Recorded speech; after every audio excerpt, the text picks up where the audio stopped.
आप देख रहे हैं यंग बाइट्स, मैं हूं आपके साथ पूजा ठाकुर। आपको बता दें कि ट्यूबरक्लोसिस को लेकर लगातार अवेयरनेस जो है वो करवाई जा रही है और हमारे देश के प्रधानमंत्री का भी ये मिशन है कि 2025 तक भारत मुक्त जो है टीबी से हो जाएगा। और ऐसे में अभी जो मुहिम चला रही है उसको पंचायत में जो है इस पर ज़्यादा काम जो है किया जा रहा है और कई सारे इनिशिएटिव इसी को लेकर लिए जा रहे हैं। इस समय हमारे साथ डिस्ट्रिक्ट ट्यूबरक्लोसिस ऑफिसर मौजूद हैं डॉक्टर अमिता जी। सबसे पहले मैम आपका बहुत बहुत स्वागत है यंग बाइट्स में। थैंक यू मैम, लगातार इनिशिएटिव जो है इसको लेकर लिए जा रहे हैं। ट्यूबरक्लोसिस की बात की जाए तो लगातार इसको लेकर अवेयरनेस डिपार्टमेंट कर रहा है, लेकिन क्या लगता है कहाँ पर कमियां खामियां रह जाती हैं जिस वजह से अभी भी आपको बता दें कि 2000 से ज़्यादा पेशेंट जो है वो ऑन ट्रीटमेंट है?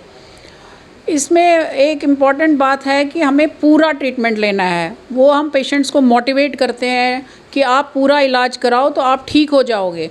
बट बड़ी बार हम ये देखते हैं कि पेशेंट को लगता है अब उनकी खांसी ठीक हो गई है तो वो शायद पूरा इलाज नहीं कर रहे हैं। बट इसके लिए भी हमारी पूरी कोशिश रहती है कि जो हमारा फील्ड स्टाफ है वो उनको देखता रहे। डायरेक्ट ऑब्जर्वेशन ट्रीटमेंट है कि अंडर ऑब्जर्वेशन उनको ट्रीटमेंट दिया जाए ताकि पेशेंट पूरी दवाई खा सके। डॉट प्रोवाइडर्स हैं, अब एक और निक्षय साथी, फैमिली केयर टेकर जी, तो सो दैट वो प्रॉपर देके काउंसिल करते रहें, उनको मोटिवेट करते रहें कि वो ट्रीटमेंट पूरा रखें। और अगर कोई उनको साइड इफ़ेक्ट आ रहा है वो आके डॉक्टर को नज़दीकी अस्पताल जाके कंटेक्ट करें, बट दवाई नहीं छोड़ें। डॉक्टर अभी तो ये टीबी होता कैसे है? और जिस तरह से पहले के समय में अगर बात की जाती तो चेस्ट में टीबी जो है वो ज़्यादा रिकॉग्नाइज किया जाता था, लेकिन आज के टाइम पर ये होता कैसे और कौन कौन से बॉडी पार्ट के ऑर्गन में ये होता तो ये हवा से ही जाता है, जैसे बाकी रेस्पिरेटरी इन्फेक्शंस होते हैं। First main source is respiratory, तो तभी लंग्स का टीबी ज़्यादा प्रोमिनेंट है। बट इसके अलावा ये स्पाइन में हो सकता है, ये ब्रेन में हो सकता है, ये एब्डोमेन में हो सकता है। इनफैक्ट बहुत सारे नोट कर रहे हैं कि स्किन में आ रहे हैं केसेस, आइज़ में दे आर सेइंग कि टीबी बैसिलस आ रहे हैं।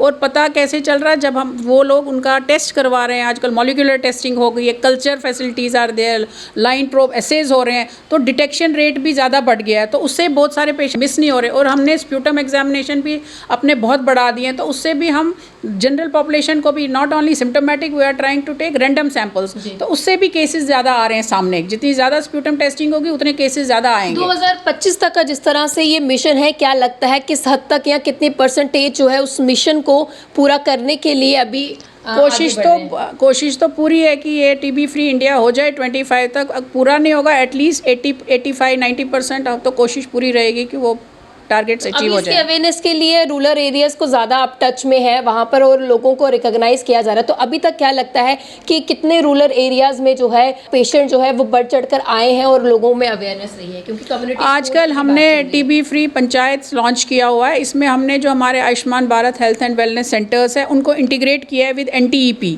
पहले वो इंटीग्रेटेड नहीं थे, हमने इस बार उनको इंटीग्रेट किया है विद NTP। दैट मीन्स अब हर कोई फैसिलिटी पेशेंट्स को उनके nearest Ayushman Bharat health and wellness centre में मिल रही है। उनको वहीं पे दवाई दी जाएगी, स्प्यूटम एग्जामिनेशन होगा, और अगर उनके मॉलिक्यूलर टेस्टिंग करनी है उनको प्रॉपरली रेफ़र किया जाएगा। सो ये पेशेंट के घर के पास फैसिलिटीज़ अप्रोच हो रही हैं, सो दैट जो पेशेंट फार फ्लंग एरियाज़ के थे, अप्रोच नहीं कर सकते थे डिस्ट्रिक्ट लेवल्स पे, उनके घर के पास जो भी Ayushman Bharat health and centre है उधर ये व्यवस्था रखी गई है। टीबी जब हो जाता है तो कितने समय के बाद जो सिम्टम्स हैं वो आने शुरू होते हैं और हम कब रिकॉग्नाइज उसे करते हैं?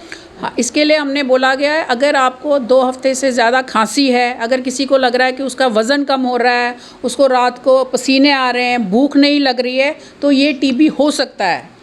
तो इसके लिए उनको अपने नज़दीकी सेंटर पे जाके अपनी थूक की जांच करवानी है। और अगर वहाँ से नहीं टीबी डिटेक्ट होती है, फिर वो कंसल्टेंट या डॉक्टर उसको फर्दर एक्सरे या बाकी टेस्टों के लिए भेज सकता है। ये सारे टेस्ट जो है वो फ्री ऑफ कॉस्ट है, लेकिन कई बार ऐसा भी देखा जाता है कि जो टीबी जिनको होता है वो छिपाते हैं, चाहे वो छोटे वर्ग के हो चाहे बड़े वर्ग के लोग हो। इस तरह का फोबिया क्यों रहता है? क्या ये ट्रीटमेंट जो है वो क्योरेबल नहीं है या उनके माइंड में क्या कुछ सोच है? नहीं, ये स्टिग्मा पहले भी था, अभी भी बहुत सारे लोगों में ये लगता है कि शायद अगर किसी को बोलेंगे टीबी है तो ये अछूत सिस्टम सा है, बट ऐसा नहीं है। हम सबको ये बोलते हैं अगर आप पूरा इलाज कराओगे, पक्का इलाज कराओगे तो ये क्योरेबल डिजीज़ है।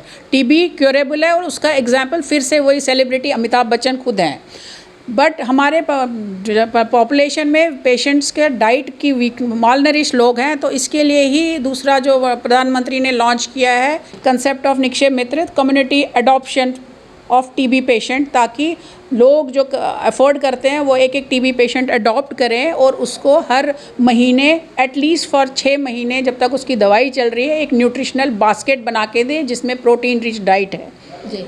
तो वो एक अवेयरनेस है जो कम्युनिटी सपोर्ट चाहिए, ताकि पेशेंट का डाइट अच्छा होगा तो वो दवाई भी अच्छे टॉलरेट करेगा और उसका ट्रीटमेंट आउटकम भी अच्छा होगा। जी, तो जो पेशेंट आते हैं यहाँ पर ट्रीटमेंट करवाने के लिए, तो क्या लगता है कि बड़े सारे पेशेंट ऐसे भी होते हैं जो बीच में अपना इलाज छोड़ देते हैं, उनको जब लगता है कि उनके सिम्टम्स ठीक हो रहे, तो ये किस हद तक सही और कितना आगे जाके घातक हो सकता है?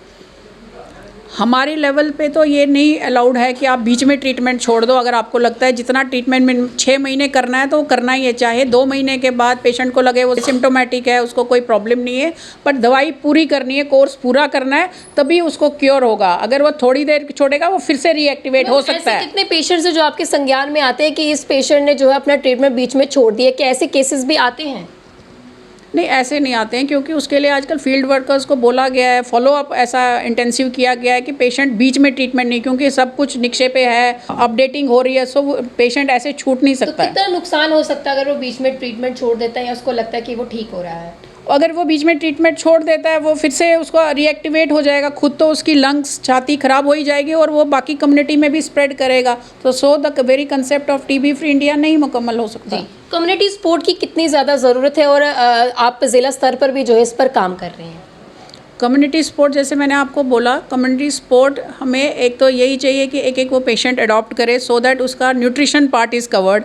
Community support in the sense को पेशेंट को अवेयर करें कि भैया इसमें डरने की ज़रूरत, अगर किसी फैमिली में टीबी पेशेंट है तो कोई डरने की बात नहीं है, कंटैक्ट्स को अपना टेस्ट करवाने हैं, प्रॉपर वेंटिलेटेड रूम में पेशेंट को बिठाना है, तो तभी ये ठीक हो सकता है। अगर अपने फैमिली सपोर्ट नहीं मिलेगा तो पेशेंट ठीक नहीं हो सकता। जिन भी पेशेंट्स में सिम्टम्स जो है पाए जाते हैं, जिस तरह से आपने पहले बताया कि कई तरह के सिम्टम्स जो है वो रहते हैं, तो वो सबसे पहले कहाँ अपने नज़दीकी कहाँ प्राइमरी हेल्थ सेंटर में जाए, वहाँ पे भी उसके लिए ट्रीटमेंट अवेलेबल रहेगा? मैंने आपको बताया वो आजकल हमने इंटीग्रेट करवाए हैं, हर कोई Ayushman Bharat health and wellness centre, primary health centre, Ayushman Bharat health and wellness centre, sub centre, वहाँ तक NTEP इंटीग्रेट हो चुका है। सो वो नियरेस्ट सब सेंटर में जाके भी अपनी प्रॉब्लम बता सकते हैं और वहीं पे उसका स्प्यूटम कलेक्ट होके नियरेस्ट DMC में जाके टेस्ट होगा। Thank you so much ma'am हमारे साथ जुड़ने के लिए। तो जिस तरह से आज हमने ट्यूबरक्लोसिस को लेकर बातचीत की और ज़िला स्तर पर इस पर काम किया जा रहा है, और जिस तरह से देश के प्रधानमंत्री का भी ये मिशन है कि 2025 तक